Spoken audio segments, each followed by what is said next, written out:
pour wax ci tabb gi nga xamante ni moom la ñu ko tabb waaye itam réitéré reconnaissance am ak xëy na leneen ak leneen au président de la république ku nekk ngi xaar lu ne nag ci gouvernement bu bees bi Abdoulaye.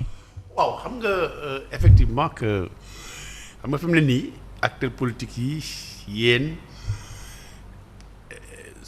et les autres groupes sociaux professionnels. si nañ Baara Ndiaye Cheikh Baara Ndiaye section de recherche ñoo ko jëli. ah ko yóbbu. kon yóbbu nañ ko si yóbbu nañ ko si. kon mi ngi sur Facebook yóbbu nañ ko. Cheikh Baara Ndiaye. waaw les choses sérieuses. dû à quoi pourquoi. lañ ko jëlee. parce que léegi baa ngi gis muy wax ci alamino loo ay wax yu rëy mais je pense foofu mu doon waxee fa lañ ko fekk. non man je vis comme quoi que ne dañu ñëw di ko jël si mu échappé daw duggaat ci biir assemblée bi donc foofu xam nga duñ ko fekk jël ko honorable je pense bien. il a l'immunité parlementaire Cheikh Bara. dugg ci biir assemblée bi foofu kenn du ko fekk. sa non foofu du immunité bi mais dans l'enceinte de.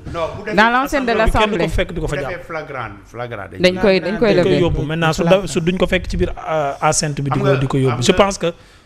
après vérifions. on va vérifier voilà. peut-être la rédaction ñoom Simon bu ngeen ci amee dara ngeen wax. en tout cas jël si nañ ko parce que les images sont là. mais dem na wala demul après on va vérifier. sama gàttum ëllëg daal.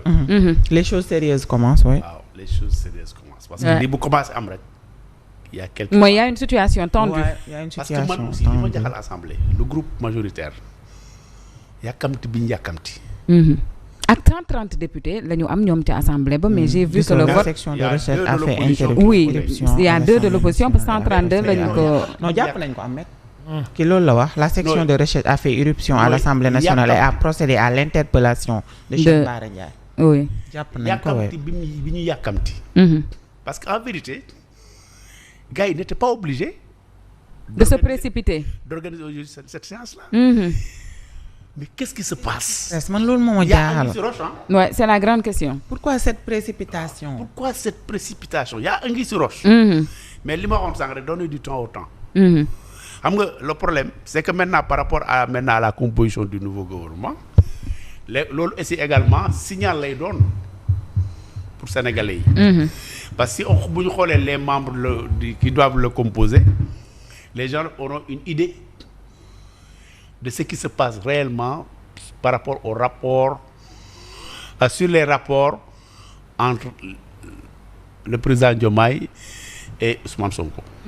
waaw bon il peut avoir nag que parmi les gars de Pastef des gens yoo xam ni ils sont proches de Diomaye mu reconduire leen. ça peut aller mais bu boobaa aussi finalement après il y aura un détachement. les gens peut-être pourront prendre leur distance et se consacrer se consacrer à l'activité autour du président Diomaye. Mais en tout état de cause ce que nous souhaitons c'est qu'on mette les bons profils.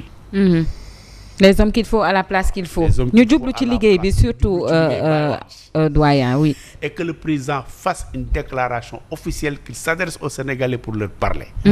Les Sénégalais ont envie d'être rassurés. Les Sénégalais ont envie de savoir.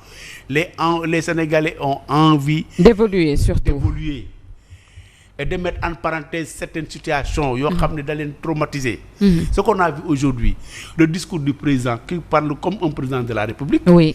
Alors que yow tu es dans le cadre réglementaire, tu es dans le cadre législatif. Yow ta mission mais elle est bien encadrée. mais am na yoo xam ne boo demee di ko bëgg a wax mais loolu yaa ngi dugg ci loo xam ne du sax sa domaine. ouais. mais man noonu responsable là man je ne sais pas si est-ce qu'ils ont des conseillers est-ce qu'ils se documentent mais parce que man je vois qu'ils font des erreurs yoo xam ne tey l'ancien magistrat là Alioune Ndao la tudd mais Alioune Ndao avec tout ce qu'il disait là war na accepter lu mel nii. ouais. étant magistrat. Non, c'est pas possible. Les juristes qui sont dans ce pays, les magistrats, il y en a beaucoup. Le Parlement panafricain là nekkoon. J'ai sillonné pratiquement tous les parlements d'Afrique. J'ai été au Parlement européen. Mais lii am nii amul fenn fu mu am en àdduna amul. Man j'aurais compris que Amadou Ba ñëw ñu ne ko yaay président ko kenn du wax parce que les textes l'autorisent. mais quelqu'un qui n'est pas député, Ousmane Sonko, il faut reconnaître, il n'est pas député de la 15e législature. C'est ça la triste vérité. Man bu ma nekkoon moom sax sama jaar-jaar moo ma duy may sax ma dugg ci on m'a défenestré. Je reste chez moi, j'essaie de voir comment faire évoluer mon parti en direction des élections. Les élections présidentielles 2029. li des nga teg lépp ci loxo yàlla. Oui. Mais et puis xoolal Malick Ndiaye yow yaa ngi ko def président dàquñ ko démissionné parce que y a un conflit génnewuñ ko fa parce que là mais lañ ko uniquement pour la volonté d'une seule personne. Oui, c'est ce qui est dommage d'ailleurs.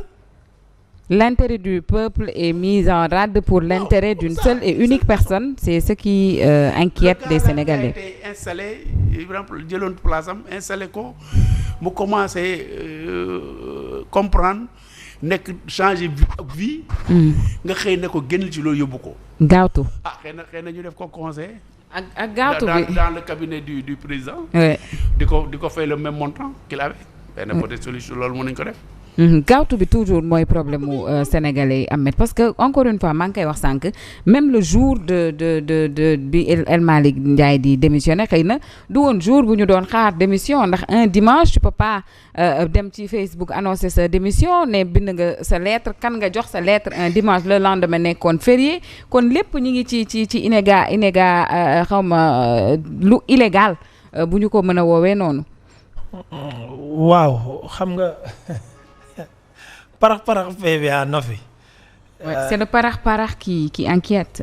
Oui mais xam nga man luy sama problème mooy su fekkee ne yoon dala ko may parce que après li ci des yëpp j'ai beaucoup aimé sànq honorable député bi mu koy souligner c'est-à-dire ñun ñëpp dañuy am njort rek dañuy am njort. mais lii certitude mooy li nga xam ne moom la yoonu Sénégal boole ñun ñëpp tënkuñu ci loolu mooy certitude te jàpp naa ne ci loolu lañ waroon a yem malheureusement yemuñu ci loolu après gaaw na yéex na comme li may wax souvent ci justice gaaw na yéex na selon position bi nga ne rek parce que bu fekkee dañ laa war a àtte yóbbu la ci kaso bi lu mu yéex nga jël bu fekkee yow lañ tooñ wala ñu war laa delloo say àq ak say yelleef wala say koppar yu ñu jëloon lu mu gaaw nga xeeb donc ça c'est selon position bi nga nekk boo nekkee ci biir tamit ñu war laa àtte lu àtte bi gaaw nga jël.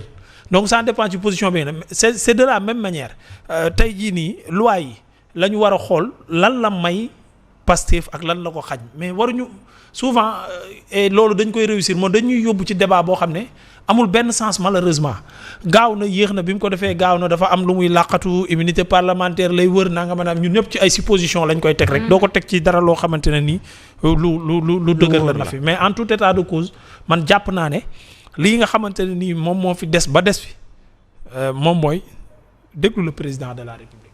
Ouais. moom mooy jaare fi am way wu dul fay. ci lu baax wala ci lu bon.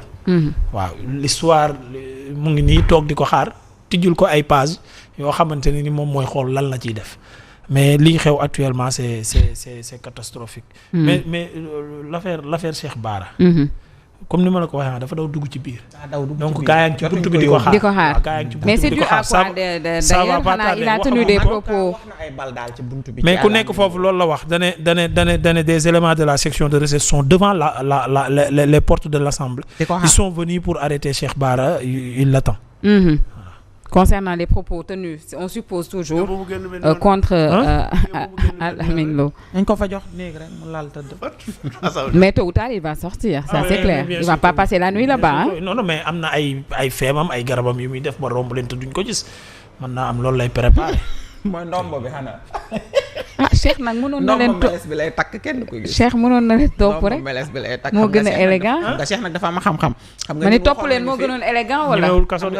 xam nga ñun waxoon nañu fi tout au début de notre émission waxoon nañu fi nañu sooba yàlla lu ñu leen fay di ngeen ko fajoo waxoon nañu ko fi. baag léegi ñoo ngi jaabante hôpital nag di ñëw. ñun ñi dañoo feebar di. boobaak léegi nag wéeruñu am na ñoo ngi jaabante hôpital rek di ñëw na fi. di tëdd di jóg wéeruñu de. seex ñu ko def seex moo ñu waxoon ne lu ñu leen fay di ngeen ko mooy temps wu oto ba oto 90 millions.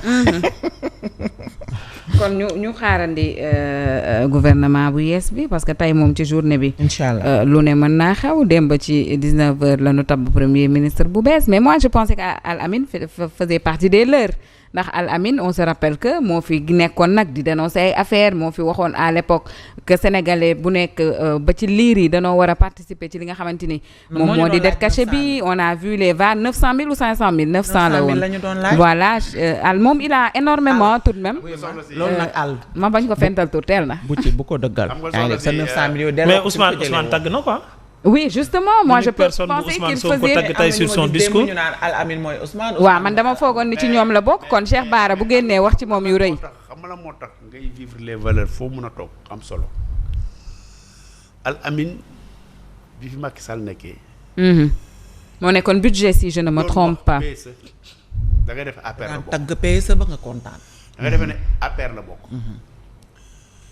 son grand frère était conseiller de